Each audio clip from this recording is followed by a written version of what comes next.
सत्कार्य सात संगत सतगुरु माता सुदीक्षा सविंदर हरदेव जी महाराज के पावन पवित्र चरणों का ध्यान करके प्रेम से बोलिए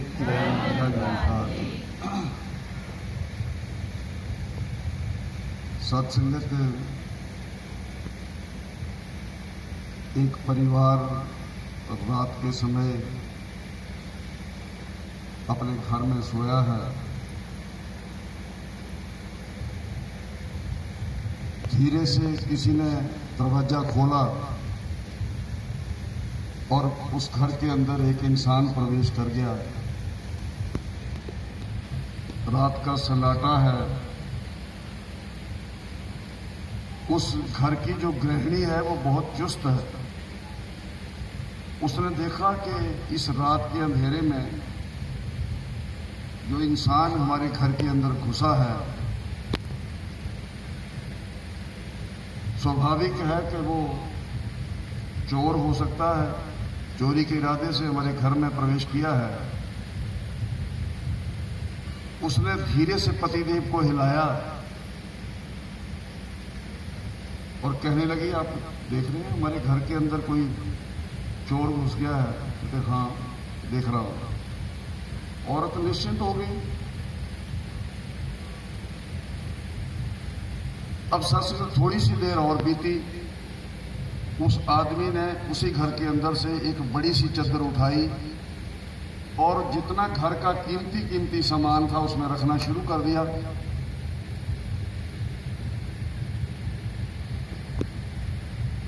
औरत को ये एहसास हुआ कि हो ना हो कहीं मेरे पतिदेव की आंख ना लग गई हो। फिर धीरे से हिलाया और कहने लगी जी वो तो उसने कीमती सामान उस चादर में डालना शुरू कर दिया। कहते हाँ हाँ भाई मुझे ज्ञान है इस बात का, मैं देख रहा हूं। और इतने में सत्संगत उसने वो जब सामान सारा उसमें रख दिया, कीमती सामान, गांठ मारी और कंधे पे रख के रात के अंधेरे में देखते देखते घर से तेजी से बाहर निकल गया। तो वो औरत बड़ी जोर से चिल्लाई और सत्संग तो हिलाया उनको, झकझोर सत्संग करके। कहने आप देख नहीं रहे हैं वो सारा सामान घर से लेके भाग गया। कहने लगा तू क्या समझती है कि मैं अंधा हूं? मुझे इस बात का ज्ञान नहीं है, मुझे दिख नहीं रहा है कि वो सारा सामान लेके चला गया। तो वो औरत चिल्ला के कहने लगी, आग लगा तेरे ज्ञान को, क्या करना उस ज्ञान को? अरे तेरे होते हुए मेरा सारा घर लुट गया। 4 चीजें पैसे इकट्ठे कर करके थोड़े बहुत बनाई थी और तेरे होते हुए सत्संगत वो भी लुट गई।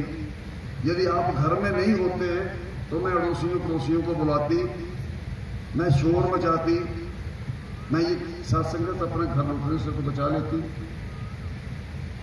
लेकिन ज्ञान तो था लेकिन कर्म नहीं किया। हमारे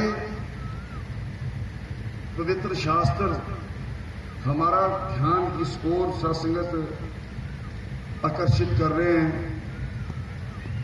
बड़े भाग्य मनुष्य तन पावा, सुर दुर्लभ सदग्रंथ ही गावा, साधन धाम मोक्ष कर द्वारा,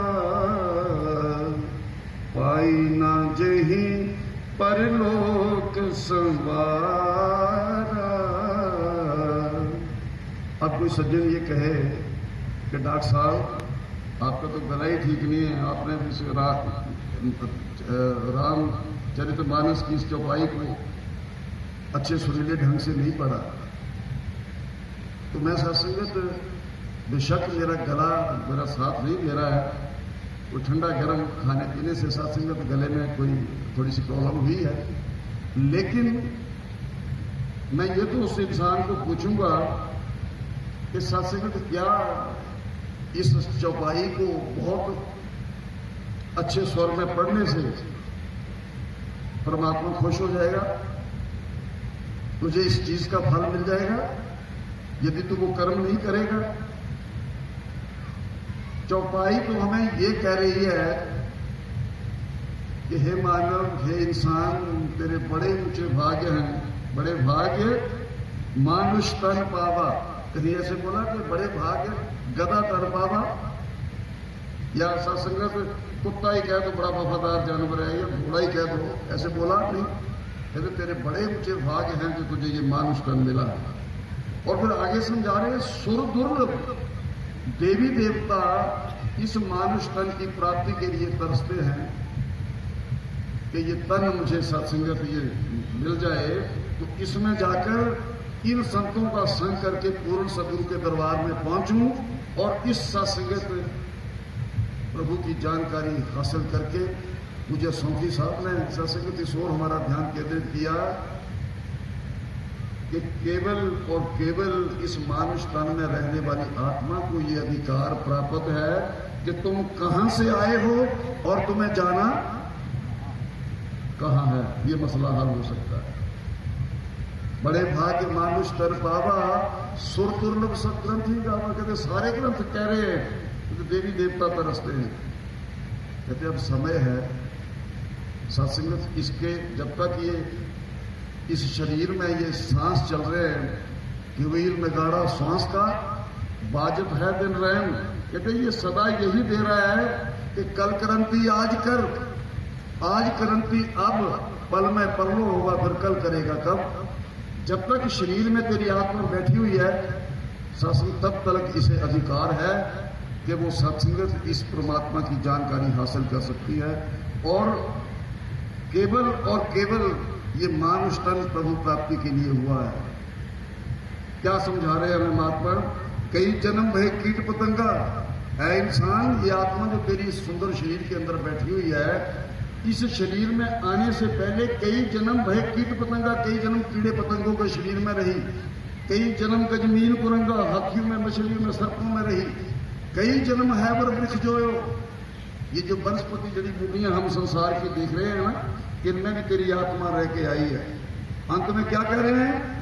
मिल जगदीश मिलन की बरिया, भले मानस उठ जाग परमात्मा से मिल, तेरी ये परमात्मा से मिलने की बारी है।